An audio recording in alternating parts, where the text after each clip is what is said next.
This is the Monstrum Banshee 1 to 10 power LPVO. Now I know Monstrum is not a brand known for making the world's top tier optics, but they are earning a reputation for creating products that are surprisingly good for the price, and we're going to see if that holds true for this new LPVO.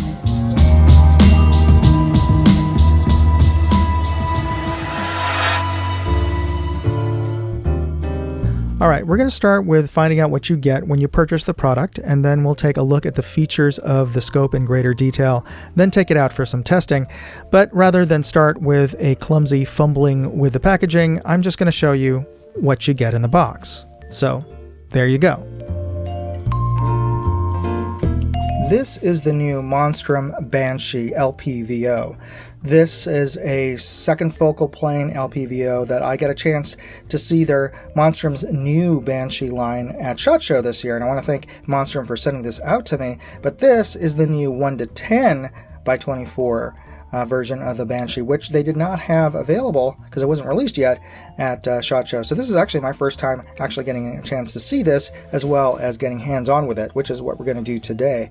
So let's take a closer look at just the overall build quality.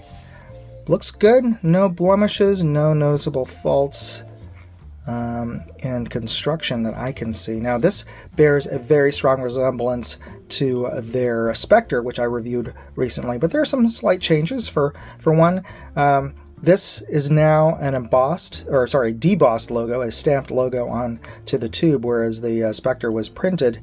And these have cap turrets, whereas the Spectre has exposed turrets. But otherwise it shares a lot of similarities. This one also has an illuminated reticle. The dial rheostat here is both in green and red, going from off 1 to 5.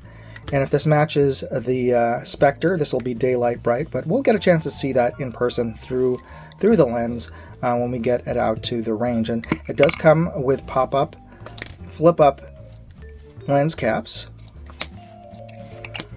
And let me make sure this is turned off.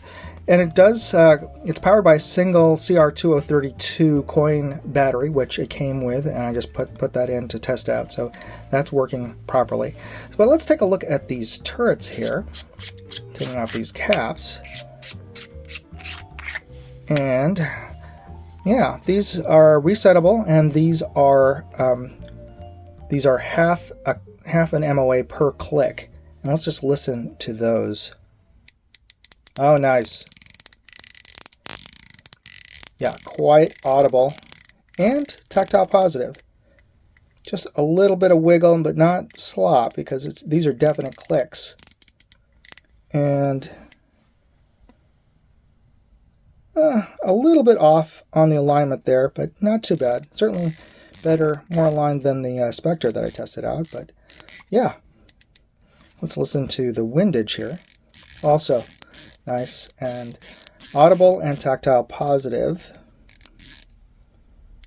And this one actually lines up even better than the elevation. So yeah, these are good.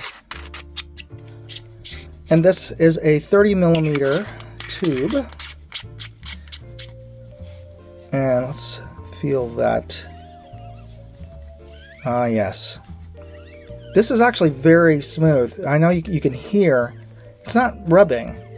It's almost like two weather seals on a really nice window sliding. So this is very smooth, and just the right amount of resistance. I feel very confident that this is going to stay put in terms of where the magnification I set it to. It's got some nice cutout ribs here for good traction as you're turning it, and it has a fin, so you don't really need a lever on this. Yeah, and let's just take this off. Take a look at that ocular focus. That's a little stiff, but smooth. A little bit of, I think I hear more rubbing. A little gritty at the end, but smooth. Yeah, and a little grittiness at both ends on that. So, all right. but of course the proof is in the pudding. We'll take a look at the reticle. Oh, and by the way, this has the same reticle as the Spectre. It has the MX1 reticle, which is this design here, which actually I grew to actually appreciate. I'm much more of a donut of death guy in terms of an LPVO reticle, but this served me quite well when I was doing a plates match. So yeah, not bad at all. So let's take it out to the range and test it out. And I should mention that the scope also comes with a mount. This is a Monstrum cantilever mount. And I've been quite pleased with Monstrum's scope mounts and rings. I've purchased them on my own for some of my other scopes. And for the price, I think they make some really good scope rings and mounts. This one, you can see, actually has Torx screws, which, a lot of cheaper budget scope rings and mounts will just put hex screws in these. So, but these actually are Torx, so that's a good sign right there. And it also has recoil lugs, not just one, not two, but 4 recoil lugs. So this is staying in place even with a high caliber, high recoil rifle. So you can feel confident that this is going to stay true. So we're going to mount up this scope with this mount and get this on a rifle, and we'll get started testing. We're at the Santa Clara Field Sports Park range, and while I'm getting set up at the 50-yard bench, I'd like to ask you a quick favor. Hit the like, subscribe, and notification bell buttons right now. It just takes a second, and it's absolutely free to subscribe. They really should just change the word to follow, but it makes a difference because you're telling the algorithm that this is a good video that it should recommend to other folks with interest like yours. So thanks. So the thing with LPVOs at 1 power is that you almost always need to adjust the diopter, the fast focus, not just to make sure that everything looks clear, but more importantly to make sure that the background is the same size as the image inside of the scope, which is what 1 power means. And you want to do that with both eyes open to make sure that the image in the scope looks like the real world. Alright, I've attached my camera to the scope so we can look at the reticle and the image in greater detail. I'm at 1 power and I'm going to crank it up to 10, and it's maintained its point of aim. Now at 10 power there's a bit of vignetting around the outer edge and a little bit of softness, but it's not too bad. I do see a little bit of green fringing around the black of the target panel, but overall chromatic aberration again is not too bad. Now, to gauge overall sharpness and detail, let's first look at the paper target on the bottom left.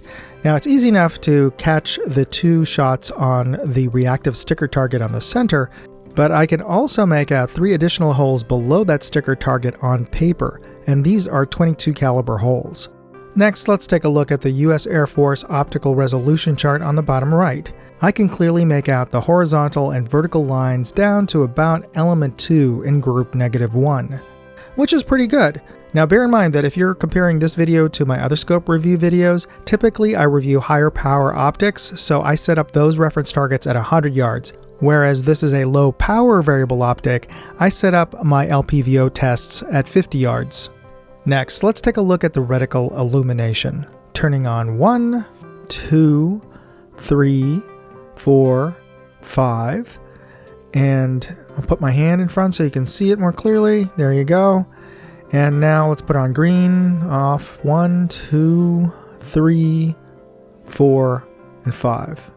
Put my hand in front of it, and there you go. So the green is much more visible in daylight, though I wouldn't quite call it noon daylight bright.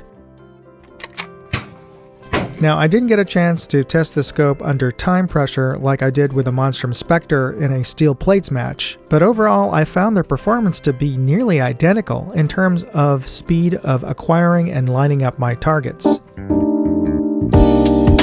Alright, before I get into my thoughts and insights about the Banshee, I'd like to ask you a quick favor. Hit the like and subscribe buttons right now. It just takes a second, and it doesn't cost anything to subscribe to my channel. You're just really just telling the algorithm that you like the content that you're watching. So when you hit those buttons, you're telling it that it should recommend this video to other folks like you. So thanks for doing that, and hit that notification bell button so you'll be notified when I post my next product review. So let's get to the product review. Overall, I have to say, I was surprised at how well this budget, well, it's a affordable budget LPVO. I was surprised by how well it performed. Maybe it may have been slightly softer around the very outer edges, but overall, I thought it was a really clean, crisp sight picture. So that's just my opinion, and you take my opinion with a grain of salt. Look at the test footage, come to your own conclusions. And if you're interested in picking up one of these, I'll include product links in my full written review at moondogindustries.com. Thanks for watching. I hope this review was helpful for you. Moondog out. Hey, I'd like to know what you thought of this video. Leave me a comment or chat with me on Facebook, Twitter, TikTok, MeWe, Instagram, or Locals. And if you want to see all of my videos, go to moondogindustries.com.